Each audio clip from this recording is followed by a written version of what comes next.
A'udhu billahi minash shaitanir rajim. Bismillahir Rahmanir Rahim. Let's continue the verse 125, Surah Al-Baqarah.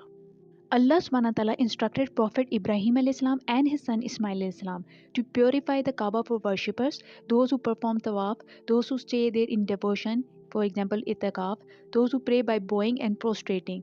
This teaches us that places of worship should be clean physically and spiritually. Keeping the masjid physically clean includes sweeping and mopping the floors, removing dust and dirt from carpets, walls, and prayer mats, ensuring good hygiene in bathrooms and wudu areas, keeping the air fresh by using good ventilation and pleasant fragrances, avoiding litter and keeping shoes organized outside the masjid.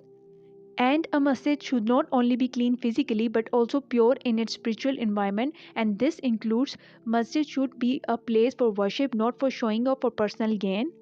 No arguments, divisions, or politics should take place in the masjid. Avoid gossip, backbiting, and idle talk inside the masjid. Focus on salah and remembrance of Allah rather than distractions. And respect others, lower voices, and maintain good manners. A truly clean masjid is not just about clean floors and walls, but also about pure hearts and intentions of those who enter it. Just as Allah subhanahu wa ta'ala commanded Ibrahim alayhi salam and Ismail alayhi salam to purify the Kaaba, we should also ensure that our mosques are maintained with sincerity, cleanliness, and true devotion.